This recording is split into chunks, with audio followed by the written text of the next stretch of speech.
ये आपको ऑप्टिमाइजेशन बताया जा रहा था, जिसमें बेसिकली जो ऑप्टिमाइजेशन होता है या तो लोकल होता है या तो ग्लोबल होता है।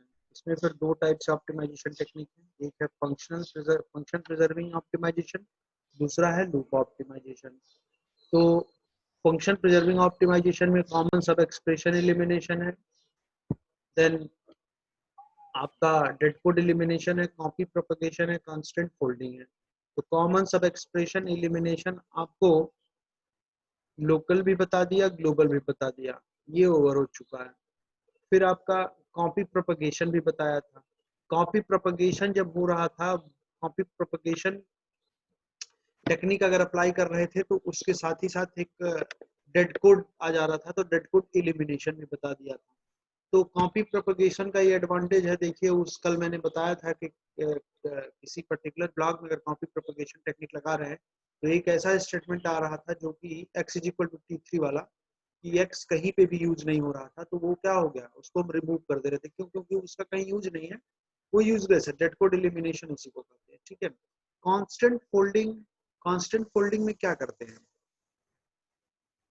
अगर कई जैसे 5 + 3 + 2 x is equal to Y plus 2 + 3 + 4 लिखा हुआ है, तो जो ये अर्थमेटिक ऑपरेशन है 2 + 3 + 4, उसको ऐड करके मतलब फोल्ड कर दो, कांस्टेंट जितने हैं उनको ऐड कर दो और एक साथ लिख दो, उसको बोलते हैं कांस्टेंट फोल्डिंग। मैं बता चुका हूँ ऑलरेडी।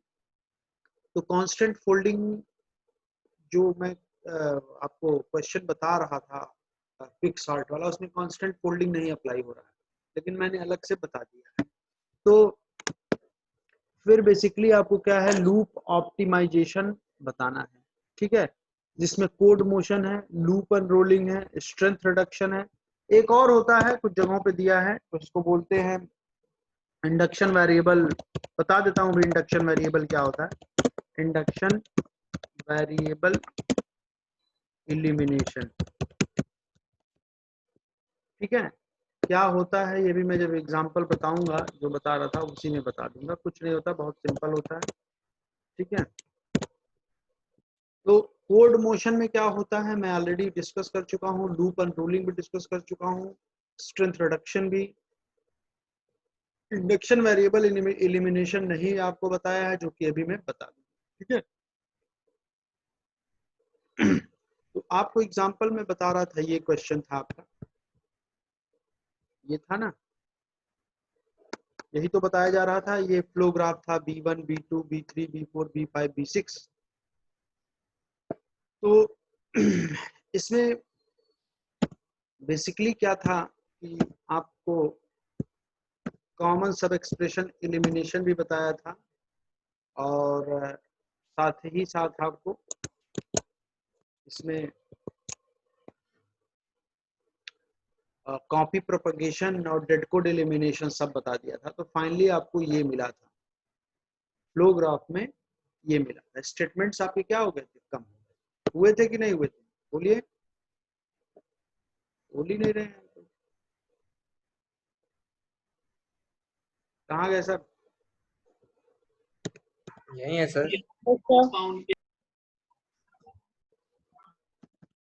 चलिए, तो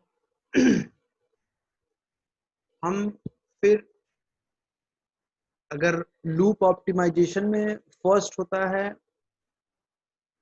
कोड मोशन। तो कोड मोशन क्या होता है मैंने बताया था, क्या होता है यहाँ पे देखिए, आपको बताया गया है पहले ही कोड मोशन क्या होता है। ये होता है कोड मोशन, जैसे ये दिया गया है ना, I is equal to 0 while I is less than 5000, x is equal to sin A into sin B divided by I is equal to I plus 1। इसमें क्या हो रहा था, लूप चल रहा था, I is equal to 0 to 5000 time चल रहा था, और I की वैल्यू जब जब चेंज हो रही थी तो यहाँ I की वैल्यू यहाँ पे x is equal to sin A into sin B divided by I change हो रहा था। But sine A into sine B, इसकी जो वैल्यू है ये हमेशा फिक्स हो रही थी, चाहे आई की वैल्यू 1 हो, चाहे आई की वैल्यू 2 हो, चाहे 3 हो। क्यों? क्योंकि इसमें आई पे इसकी वैल्यू नहीं डिपेंड कर रही थी। इसको क्या कर रहे थे हम, बार बार ये क्या हो रहा था, हर बार जब लूप चल रहा था तो साइन ए साइन बी कैलकुलेट होता था, फिर दोनों मल्टीप्लाई होते थे। तो इसको क्या किया हमने, अलग एक टेम्परेरी वेरिएबल टी लिया था, उसमें इसको स्टोर करा लिया था, इसकी वैल्यू कैलकुलेट कर लिया था, और फाइनली यहाँ पे x is equal to T divided by I हम यूज कर ले रहे थे। क्यों? क्योंकि ये बार बार कैलकुलेशन ना होकर सिर्फ और सिर्फ एक बार हो रहा था। इसको बोलते थे कोड मोशन। अब एक बात बताओ, ये जो मैंने प्रोग्राम बताया है, ये जो आपको प्रोग्राम बताया, इसमें कहीं कोड मोशन की हेल्प से कुछ स्टेप्स रिड्यूस कर सकते हैं क्या? यहाँ पे कोड मोशन नहीं लग पाएगा। कोड मोशन का कुछ भी कंसेप्ट यहाँ पे नहीं है कि कोड मोशन टेक्निक लगा के कुछ ऑप्टिमाइज कर दें, ठीक है। और ना ही आपका लूप, ये लूप अनरोलिंग का भी नहीं, तो ये दोनों यहाँ पे नहीं लग पाएंगे। तो हम नेक्स्ट क्या है आपका, ये दोनों देखेंगे, ये strength reduction and induction variable elimination, ये दोनों देखेंगे, ठीक है। तो स्ट्रेंथ रिडक्शन क्या होता है, आप सबको पता है। स्ट्रेंथ रिडक्शन में बेसिकली क्या करते हैं आपको पता है। स्ट्रेंथ रिडक्शन में अगर बहुत सारे ऐसे कंपाइलर हैं, बहुत सारी ऐसी मशीनें हैं जो कि मल्टीप्लिकेशन में ज्यादा टाइम लेती हैं in comparison to addition and subtraction. तो हम अगर कहीं मल्टीप्लिकेशन हो रहा है उसको हम सब्स्टिट्यूट करते हैं, मतलब उसी ऑपरेशन को अगर हम एडिशन या सब्ट्रैक्शन से अगर हम उस ऑपरेशन को परफॉर्म करें तो वहाँ पे क्या होता है, स्ट्रेंथ रिडक्शन होता है। मैं पहले भी बता चुका हूँ। इंडक्शन वेरिएबल एलिमिनेशन, देखिए यहाँ स्ट्रेंथ रिडक्शन का मैंने एग्जांपल शायद बताया होगा यहाँ नीचे, एक बार और रिकॉल कर देता हूँ। जैसे ये है, देखो तो कोड दिया गया x is equal to 4 into i, तो क्या है आई को 4 बार मल्टीप्लाई कर रहे हैं, उसकी जगह पे स्ट्रेंथ अगर रिडक्शन कर रिड्यूस करना है, यहाँ मल्टीप्लिकेशन की जगह हम एडिशन के थ्रू कर रहे हैं, i plus i plus i plus i, 4 times i को ऐड कर दिया, ठीक है।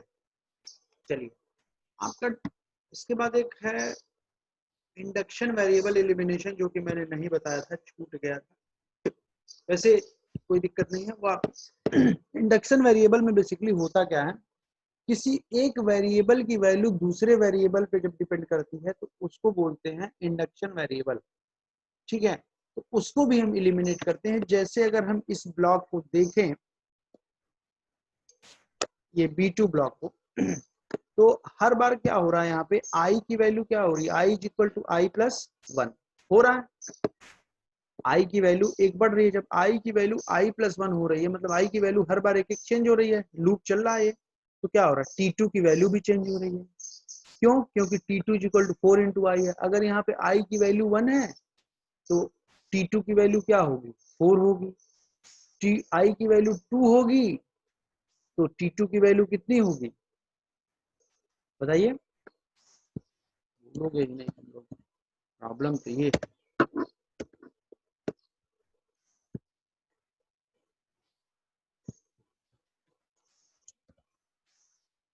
क्या हो गया इतना छोटा,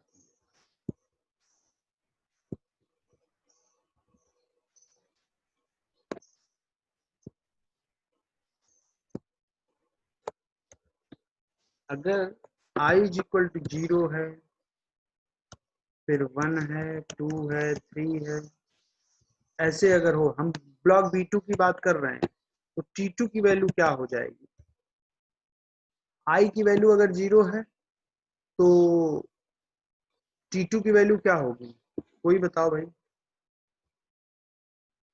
कोई बोलते ही नहीं है भाई।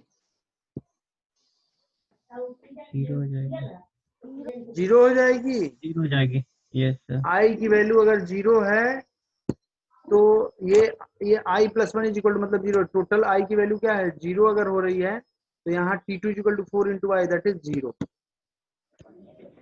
अगर i की वैल्यू 1 है तो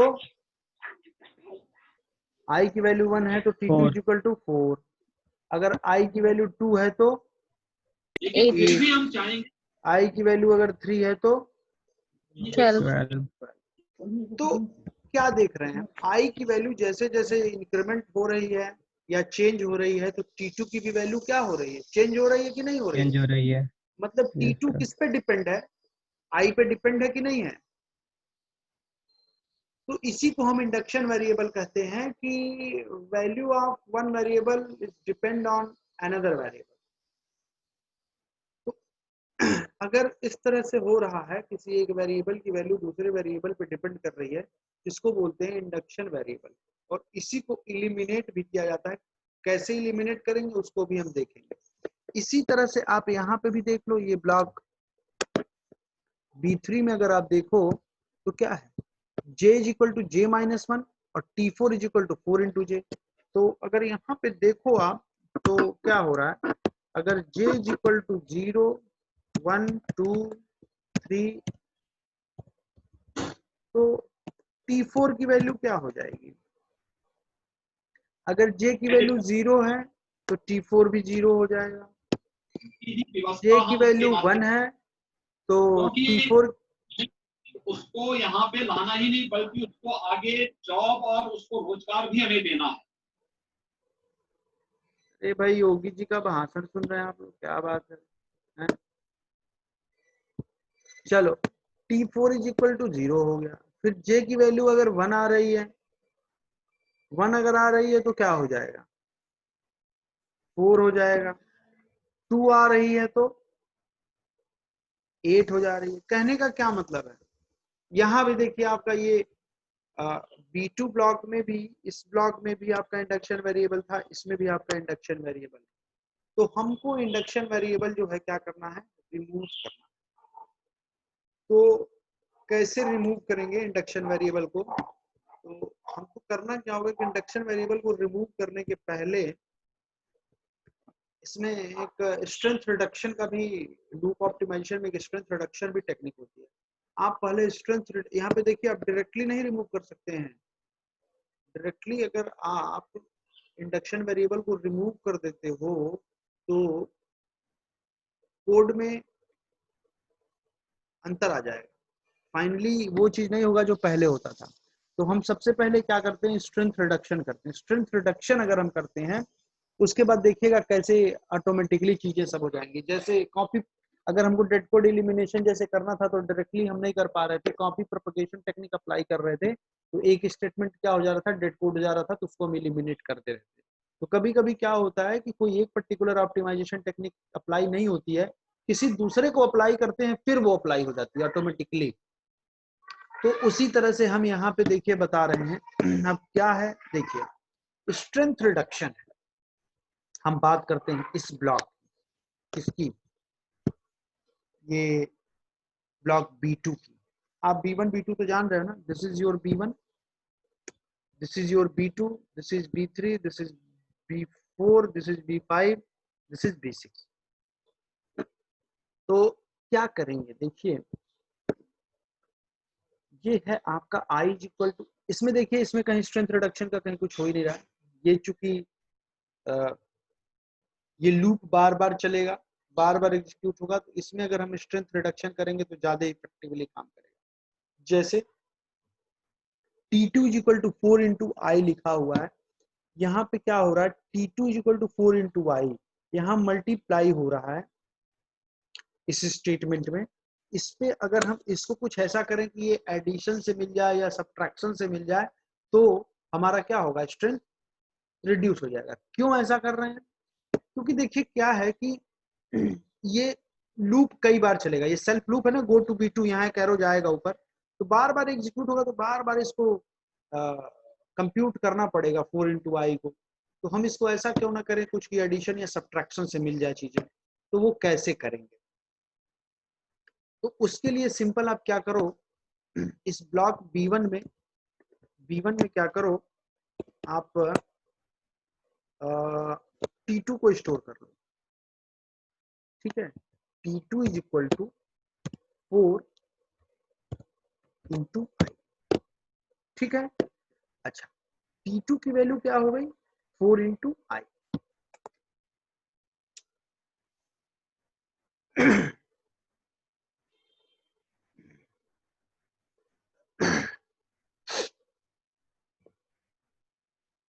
तो क्या करेंगे हम बताइए,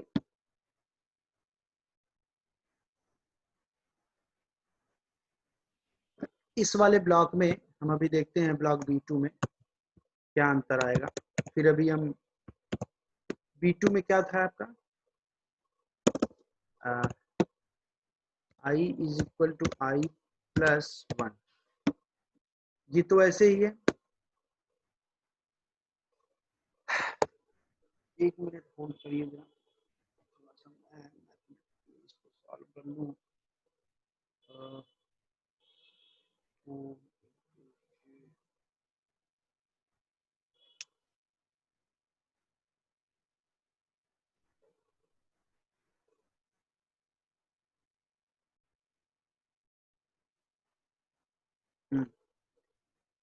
I is equal to I+1 है, और नेक्स्ट क्या था आपका T2 is equal to 4 into I। ये देखिए I है ना, ये स्मॉल I है। ये आपका है T2 is equal to 4 into I, तो 4 कर दो इंटू कर दो, और I क्या है, ये I इज इक्वल टू क्या कर रखे हो, I is equal to I+1 कर रखे हो ना, तो इसको ब्रैकेट में क्या कर दो, इन ब्रैकेट I+1। देखो ये ऑटोमेटिकली ये जो I is equal to I+1 हो रहा था, इसको डायरेक्टली हम यहाँ पे यूज कर रहे हैं। ये स्टेटमेंट समझ में आया या नहीं आया, मैं क्या बोल रहा हूँ भाई। I is equal to I+1 है, T2 is equal to 4 into I है, तो T2 is equal to 4 into I की डायरेक्टली वैल्यू रख दो I+1, तो ये क्या हो जाएगा बताइए। T2 is equal to 4I, क्या हो जाएगा 4 इंटू I प्लस 4। ठीक है, अब एक बात आप ये बताइए, 4 इंटू I को क्या हम ऊपर डिफाइन कर रखे हैं यहाँ पे T2 तो क्या हो जाएगा finally T2 is equal to T2 plus 4। अब एक बात आप ये बताइए, ये इस स्टेटमेंट को ये जो T2 इज इक्वल टू ये क्या है, ये एक तरह से आप यहां से कर लो, T2 is equal to 4 into I, ये था ना, ये कोड आप देखो, इस कोड को आप देखो तो T2 is equal to 4 into I था, इसको हमने कन्वर्ट करके क्या कर दिया T2 is equal to T2 plus 4। जो वैल्यू ये कंप्यूट करेगी वही वैल्यू ये भी कंप्यूट करेगी कि नहीं करेगी, आपके सामने ही देखिए कंप्यूट करके मैंने चेंज किया है, इसको किया है या नहीं किया है आप बताएं खुद। सब चले गए क्या, अरे बोलिए प्रभु।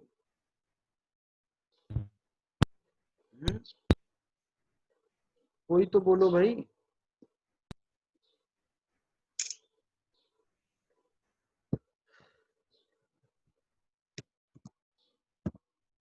अटेंडेंस दे लेना अर्पित, आ गए हो तुम भी, 54 हो गए। चलो, तो हमने क्या किया T2 equal to 4 into I को हमने क्या कर दिया T2 equal to T2 plus 4 कर, मतलब मल्टीप्लीकेशन हो रहा था उसको हमने ऐसा कुछ किया कि वो हो गया एडिशन के फॉर्म में। तो यहाँ पे आप चाहो तो क्या कर दो, इसमें जो ये T2 ब्लॉक है, ये T2 equal to 4 into I को हटा के T2 equal to T2 plus 4 कर दिया, और यहाँ ऊपर आपको लेकिन ये सर डिफाइन, तो ये क्यों कर रहे हैं? क्या चीज क्यों कर रहे हैं, हाँ हम ऑप्टिमाइजेशन टेक्निक आपको बता रहे हैं जिसमें स्ट्रेंथ रिडक्शन बता रहे हैं। तो स्ट्रेंथ रिडक्शन में यही होता है कि स्ट्रेंथ को रिड्यूस करते हैं, कॉस्ट को भी रिड्यूस करते हैं। तो बहुत सारे कंपाइलर या मशीन ऐसे होते हैं जो कि अगर हम मल्टीप्लिकेशन करते हैं तो वो ज्यादा कॉस्टली होता है, ज्यादा टाइम लगता है, ज्यादा मेहनत करनी पड़ती है इन कंपैरिजन टू एडिशन और सब्ट्रैक्शन। तो उसी स्ट्रेंथ को हम रिड्यूस कर रहे हैं। जैसे यहाँ T2 में अभी था T2 is equal to 4 into I, ये था ना T2 is equal to 4 into I, तो इसको, और ये लूप में है, ये B2 ब्लॉक में ये बार बार लूप चलेगा। तो जब ये बार बार लूप चलेगा तो हमको बार बार 4 इंटू आई कंप्यूट होगा, क्यों, क्योंकि I की वैल्यू बार बार चेंज हो रही है। तो इसको हम क्यों ना ऐसा कुछ सब्स्टिट्यूशन रूल लगाएं जिसकी वजह से यह एडिशन या सब्ट्रैक्शन के फॉर्म में करके हम इसको कंप्यूट कर ले।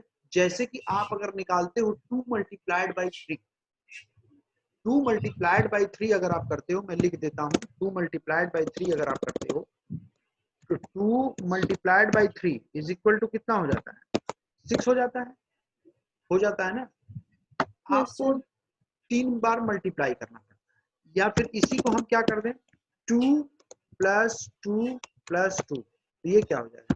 ये भी तो 6 हो जाएगा कि नहीं हो जाएगा? तो हम इस तरह के मल्टीप्लिकेशन से हम ना कंप्यूट करके एडिशन या सब्ट्रैक्शन से कर रहे हैं। इससे ये हो रहा है कि उसकी स्ट्रेंथ रिड्यूस हो रही है। हम पहले बता चुके हैं इस चीज को, तो वही चीज हम कर रहे हैं कि T2 इक्वल टू 4 इंटू आई को ये बार बार मल्टीप्लीकेशन होगा, बार बार इस लूप में चलेगा, बार बार कंप्यूट होगा 4 इंटू आई, वो ज्यादा टाइम लेगा, ज्यादा कॉस्ट लेगा। तो उसकी जगह हम ऐसा कुछ सब्स्टिट्यूशन रूल अप्लाई करके देखिए, निकाला T2 equal to T2 plus 4, ठीक है। लेकिन इस T2 की वैल्यू को हमको ऊपर कहीं डिफाइन करना पड़ेगा। अगर यहाँ पे T2 इक्वल टू 4 इंटू आई होगा तभी पे ये T2 प्लस 4 होगा। जैसे तो हम यहाँ ब्लॉक B1 में ऊपर कहीं पे लिख दे रहे हैं क्या चीज, T2 is equal to T2 is equal to 4 into, ठीक है। तब यहाँ पे आप T2 की वैल्यू ये पुट करोगे, तब आपको जो पहले मिलता था आउटपुट वही मिलेगा, ठीक है। आई बात समझ में। B1 में हमने स्ट्रेंथ को रिड्यूस कर दिया, और स्ट्रेंथ को जो हमने रिड्यूस किया, ऑटोमेटिकली आप देखिए इंडक्शन वेरिएबल का भी कोई कहाँ रह गया। देखिए i is equal to I plus 1 है। पहले हम क्या करते थे, यहाँ देखो i की वैल्यू हमारी जैसे जैसे चेंज होती थी वैसे वैसे T2 की भी वैल्यू चेंज होती थी। इस लूप में होती थी ना। अब यहाँ पे क्या है, इस लूप में T2 की वैल्यू कुछ भी हो, सॉरी i की वैल्यू कुछ भी हो, उससे T2 की वैल्यू पे कोई इफेक्ट नहीं पड़ना है। क्यों? क्योंकि T2 का जो वैल्यू है i पे डिपेंड नहीं कर रहा है। इस लूप में जो ऊपर से ही कंप्यूट हो जाएगा, और वहीं से चीजें 58 हो गए हैं।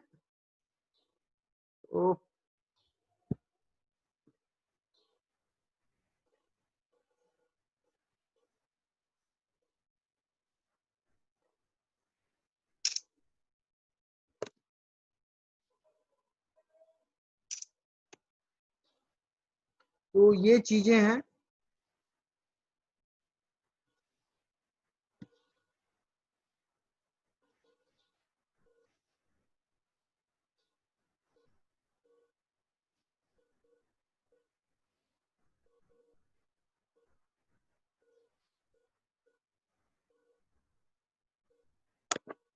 चलिए, तो वही चीज यहाँ पे देखिए कि तो यहाँ पे इस T2 इज इक्वल टू पहले था 4 इंटू आई, तो हमारा आई की वैल्यू जैसे जैसे लूप में चेंज होती थी वैसे वैसे T2 का की भी वैल्यू चेंज होती थी। अब यहाँ पे देखो T2 आई के टर्म्स में है ही नहीं, तो यहाँ पे तो ऑलरेडी रिमूव हो गया।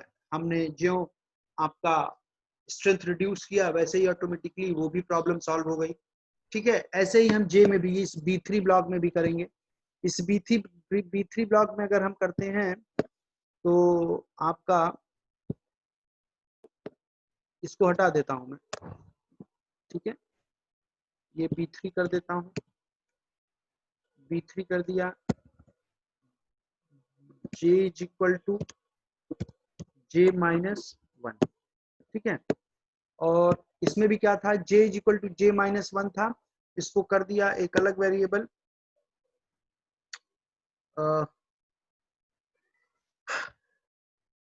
चलिए इसमें था J इज इक्वल टू, अरे यार, J is equal to J minus 1 और T4 is equal to 4 into J। तो एक हम अलग variable T4 is equal to 4 into J को कर दिया डिफाइन। और फिर हम यहाँ पे देखिए आपको मिल रहा था T4 is equal to 4 into J, ठीक है। इसके ऊपर आपको था J is equal to J minus 1, ठीक है। तो J is equal to T4, ये देखिए J is equal to J minus as it is लिख दिया, और हमने T4 को अलग से ऊपर कहीं स्टोर करा दे रहे हैं। अभी उसको जैसे हमने T2 को कराया था 4 इंटू आई यहाँ पे ऐसे, तो यहाँ पे क्या हो गया J is equal to J minus 1 और T4 is equal to 4 into J। फिर क्या हो जाएगा T4 is equal to 4 into in bracket क्या हो जाएगा J की वैल्यू रख दो J माइनस 1, तो क्या हो जाएगा बताइए T4 is equal to 4 into J minus 4। भाई 4 से जब मल्टीप्लाई करेंगे तो क्या हो जाएगा T4 is equal to 4 into J ऊपर आपने डिफाइन कर रखा है यहाँ पे T4, तो क्या हो जाएगा T4 is equal to T4 minus 4। आपको देखो T4 is equal to 4 into J की जगह पे आपको क्या मिल गया,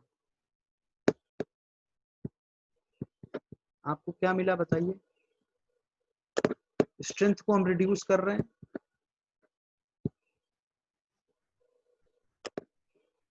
देखिए T4 is equal to 4 into J को हमने फाइनली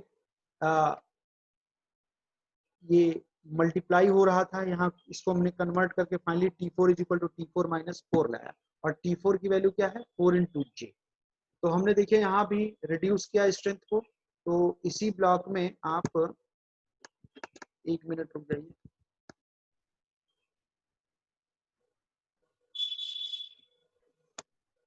इसी में हम T4 को अलग से डिफाइन कर दें और क्या हो जाएगा T4 इज इक्वल टू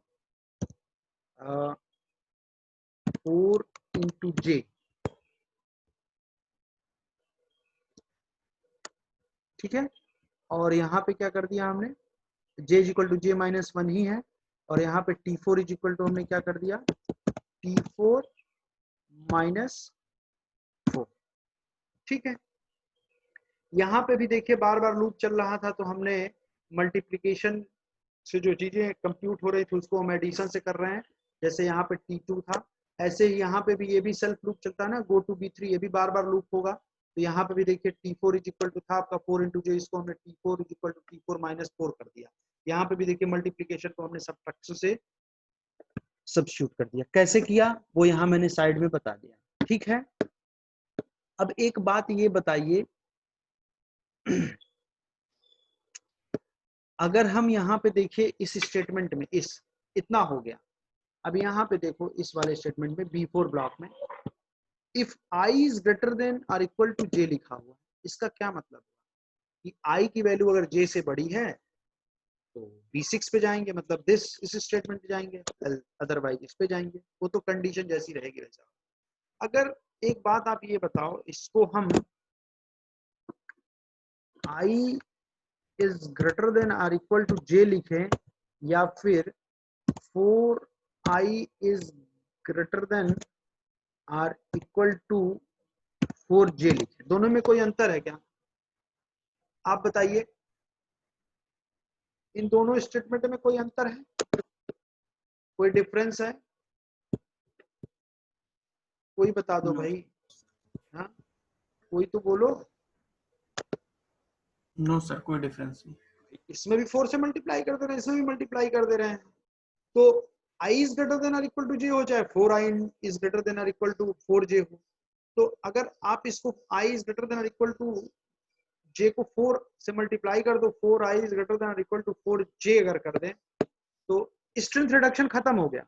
मैंने बता दिया, नई चीज थोड़ी सी बता रहा हूँ, इसकी वजह से जो नया चीज मैं बताने जा रहा हूँ, ये क्यों बता रहा हूँ 4I इज ग्रेटर देन और इक्वल टू 4J, इससे और कोड छोटा हो जाएगा, डेड कोड एलिमिनेशन भी हो जाएगा। तो देखो देखो यहाँ आपने स्ट्रेंथ रिडक्शन किया तो ऑटोमेटिकली इंडक्शन वेरिएबल रिमूव हो गया।